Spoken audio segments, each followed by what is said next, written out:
नमस्कार, धर्म ज्ञान के दर्शकों का फिर से स्वागत है। मैं हूं आपके साथ कविता राणा। मेरे साथ मौजूद है हमेशा की तरह जाने माने ज्योतिषाचार्य, कुंडली एक्सपर्ट और भविष्यवाणी जिनकी हमेशा सटीक बैठती है, आचार्य मयंक शर्मा जी। धन्यवाद कविता जी। धर्म ज्ञान के सभी दर्शकों को बहुत बहुत नमस्कार। अब देखिए ना, नव वर्ष 2021 की शुरुआत होने वाली है। हर किसी की ज़िंदगी में या फिर यूँ कहें कि हर किसी को नव वर्ष 2021 से ढेरों उम्मीदें हैं। हर किसी की अपनी अपनी प्लानिंग्स हैं। भाई 2020 जैसे तैसा तो चला गया, क्योंकि इस 2020 में आम से खास हर किसी को तमाम तरह की परेशानियां झेलनी पड़ी।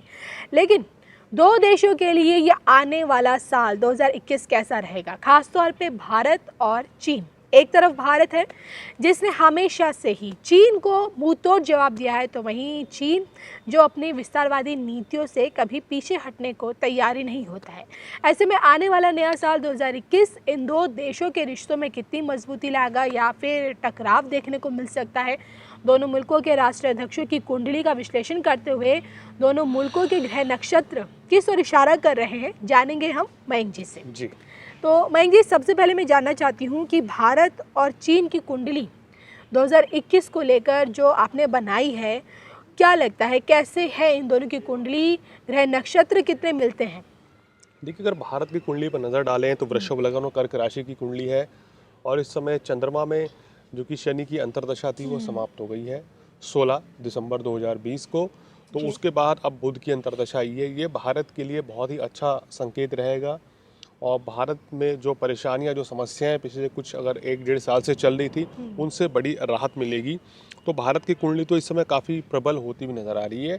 उधर अगर चाइना की कुंडली पर नज़र डालें तो चीन की कुंडली अगर 1 अक्टूबर 1949 के हिसाब से हम डालें तो उसमें चाइना का जो है मकर लगन और मकर राशि बनती है और इस समय उनको बुध की महादशा चल रही है और बुध का ही उस समय अंतर चल रहा है।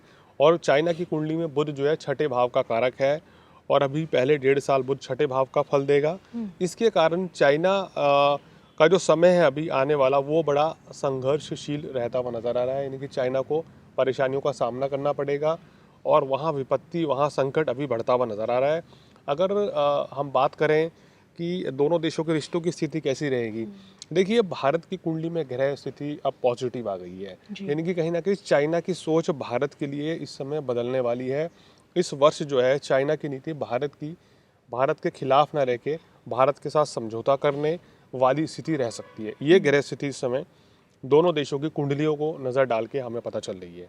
और शायद देखिए, आपकी इसी बात का जो अंदेशा है या फिर संकेत है वो भी हाल फिलहाल में चीन की तरफ से मिल भी रहा है, क्योंकि उनके जो सरकारी अखबार ग्लोबल टाइम्स में ये एक आर्टिकल छपा है जिसमें उन्होंने माना है कि भाई हिंद महासागर में भारत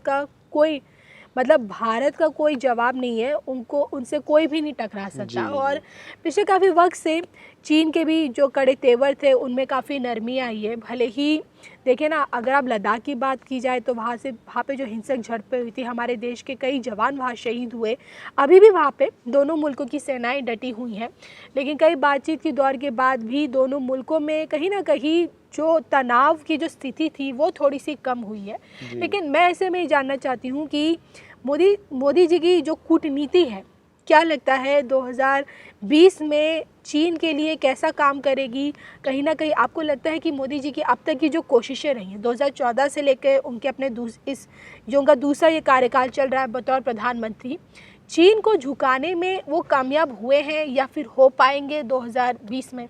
देखिए 2020 में अगर हम अभी तक देखें, जो 2020 में हुआ उसमें चीन ने भारत के ऊपर दबदबा बनाने का प्रयास किया था और ये कोशिश उनकी थी। उनको लग रहा था कि भारत इस दबाव में इस बार आ जाएगा, जैसे पहले भी हमने भारत को दबा दिया था। लेकिन इस बार उल्टा पासा पड़ा है। प्रधानमंत्री जी के, मोदी जी के नेतृत्व में इस बार चीन का दबदबा जो है ख़त्म सा हो गया है और ना विश्व से चीन को कोई समर्थन मिला है। इसका कारण क्या है कि चाइना का जो बेस्ट टाइम था वो समाप्त हो चुका है। अब चाइना के सितारे बदले हैं। बुध की दशा आते ही, जब से बुध की दशा चाइना को लगी है 2019 से, चाइना की परेशानियों में इजाफा ही हुआ है। उनको समस्याएं उनके लिए खड़ी हुई हैं। वहाँ बीमारियाँ फैली हैं, वहाँ से कोरोना फैला पूरे विश्व में और वहाँ पे उस समय भी हमने कहा था कि सरकार को भी विरोध का सामना करना पड़ेगा, जनता का, और ये बात सच भी हुई है। और आने वाले समय में चाइना को ये बात समझ में आ चुकी है या आने भी वाली है कि भारत से पंगा लेके कोई फ़ायदा नहीं है और ना ही उसको विश्व से कोई समर्थन मिल रहा है। उल्टा भारत को विश्व के कई देशों से चाइना के ऊपर बड़ा समर्थन मिला है, तो ये चाइना के लिए बड़ा एक नुकसानदेह वाली बात रही है। यानी चाइना को अब मजबूरन झुकना पड़ेगा, उनकी गृह स्थिति ऐसी है। चाहे भले वो भारत को अपने से ज़्यादा शक्तिशाली दिखाते हों, उसके बावजूद भी चाइना भारत का अब कुछ भी नहीं बिगाड़ सकता है, ना ही विस्तारवाद नीति आने वाले समय में कामयाब हो पाएगी। अब आप देखेंगे, जैसे हमने पहले भी कहा था, हमने जो लास्ट प्रेडिक्शन करी थी कुछ महीने पहले, उसमें हमने ये कहा था कि आने वाले समय में चाइना से बहुत सी कंपनीज जो हैं, जो चाइनीज़ कंपनी ही है, वो वहाँ से अपना बिजनेस कारोबार बंद करके किसी दूसरे देश या भारत में अपनी इंडस्ट्रीज लगा सकती हैं। और ये बातें कुछ समय पहले सुनने को भी आई थी कि ऐसे इंडस्ट्रीज आ रही हैं, वो सच हो रही हैं बातें। और आने वाले समय में भी आप देखेंगे कि चाइना की जो इमेज है वो बहुत अच्छी रहने वाली नहीं है 2021 में। तो चाइना के लिए समय उतना बेहतर नहीं है और भारत के लिए बहुत बेहतर समय आ चुका है।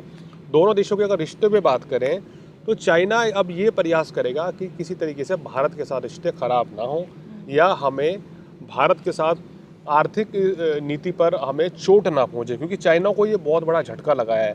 देखिए, जो कहते हैं ना, समय खराब अगर आपका चल रहा है, जब भी अगर आप मूर्ख वाली बात करेंगे, गलत काम करेंगे, तो उसका खामियाजा आपको भुगतना पड़ेगा। ये कुछ चाइना के साथ हुआ है। उसने अपने ख़राब समय में भारत से पंगा लिया और आज वो नुकसान हो रहा है उनको। पिछले अगर हम 1 साल की बात करें, पूरे 2020 को उठा के देख लीजिए, उनको बड़ा एक फाइनेंशियली लॉस हुआ है, फाइनेंशियल लॉस बहुत ज़बरदस्त। और देखिए, किसी देश की आर्थिक स्थिति अगर कमज़ोर हो जाती है तो वो देश अपने आप ही टूट जाता है। तो मोदी जी की इस कूटनीति ने बड़ा ज़बरदस्त कमाल किया।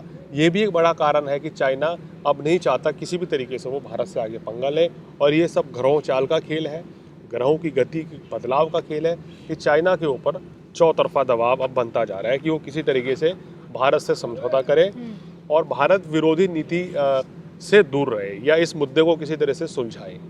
और मयंक जी, देखिए ना, चीन के खिलाफ अंतर्राष्ट्रीय स्तर पर जिस तरह से मोदी जी ने उसकी घेराबंदी की है, उसी का नतीजा है कि डोनाल्ड ट्रंप ने जाते जाते चाइना की 59 मैन्युफैक्चरिंग यूनिट्स को बैन करने का फैसला किया है। और जिस तरह से चीन के खिलाफ भारत को कई देशों का समर्थन मिला है, और जिसमें अमेरिका सबसे टॉप पर रहा है, उसमें हमने देखा है कि किस तरह से चीन, जो हमेशा अपने आप को ऊपर अपना दिखाता था, अपनी शक्ति दिखाता था, ताकत दिखाता था, वो अब उसके तेवरों में, वो चीज़ों में कमी आई है। लेकिन मैं ये आगे जानना चाहती हूँ कि दोनों मुल्कों के रिश्तों के ट्रेड को अगर देखा जाए, क्योंकि ट्रेड बहुत मैटर करता है दोनों मुल्कों के बीच में, तो ट्रेड के लिहाज से 2021 इनके लिए कैसा रहेगा? देखिए, दोनों मुल्कों के बीच में व्यापार नीति कोई खास नहीं रहेगी। देखिए 2020 में भी कोरोना आया, फिर कई बार कॉन्फ्लिक्ट्स आए, तो ट्रेड पे तो बहुत असर पड़ा। क्या बेहतर हो पाएगा आगे? देखिए, आने वाले समय में बिजनेस ज़्यादा बेहतर नहीं होगा, और भारत को चाइना के साथ व्यापार आने वाले समय में कोई ज़्यादा बेहतर होता हुआ नज़र नहीं आ रहा है। भारत दूसरे देशों के साथ अपना व्यापार शुरू करेगा, चाइना के साथ जो बिज़नेस चल रहे हैं वो धीरे धीरे कम हो जाएंगे। और अब आप ये देखिए कि पूरे विश्व में चाइना की हालत जो है और ज़्यादा ख़राब होने वाली है। उनकी इमेज जो है, साख जो है उनकी, और ज़्यादा ख़राब होगी। और आने वाले समय में अमेरिका में अभी सत्ता परिवर्तन होने जा रहा है। जो बाइडन जब राष्ट्रपति पद की शपथ लेंगे, उसके बाद भी आप ये देखेंगे कि चाइना के वो साथ नहीं जाने वाले, चाइना के अगेंस्ट ही रहेंगे। इवन जो रशिया, जो उनका दोस्त माना जाता है, वो भी चाइना का साथ नहीं देगा। और पश्चिमी देशों से भी चाइना को बड़ी परेशानी का सामना करना पड़ सकता है। तो कुल मिलाकर उनके लिए हालात बद से बदतर होते हुए नज़र आ रहे हैं। और भारत के लिए अच्छी खबर है कि भारत के सितारे मजबूत हैं। अब ये पड़ोसी मुल्क, खासकर चाइना, भारत का कुछ भी नुकसान इस वर्ष में या आने वाले समय में नहीं कर पाएगा।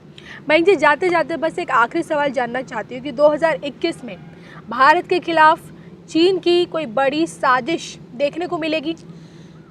देखिए, चाइना इस समय भारत के खिलाफ किसी तरह का कोई षड्यंत्र नहीं रच पाएगा।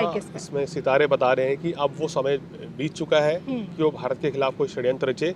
इस तरह की किसी भी स्थिति का सामना नहीं करना पड़ेगा। चलिए, तो ये थे हमारे साथ मयंक शर्मा जी, जिनसे हमने जाना कि भाई आखिरकार 2021 खास तौर पे भारत और उसके पड़ोसी मुल्क चीन के रिश्तों को लेकर, उनके व्यापार को लेकर, उनके कूटनीतिक रिश्तों को लेकर कैसा रहेगा। आपको हमारे कार्यक्रम कैसा लगा प्लीज़ हमें कमेंट करके ज़रूर बताएगा। अपनी सजेशंस ज़रूर दीजिए, हम उस पर ज़रूर अमल करेंगे।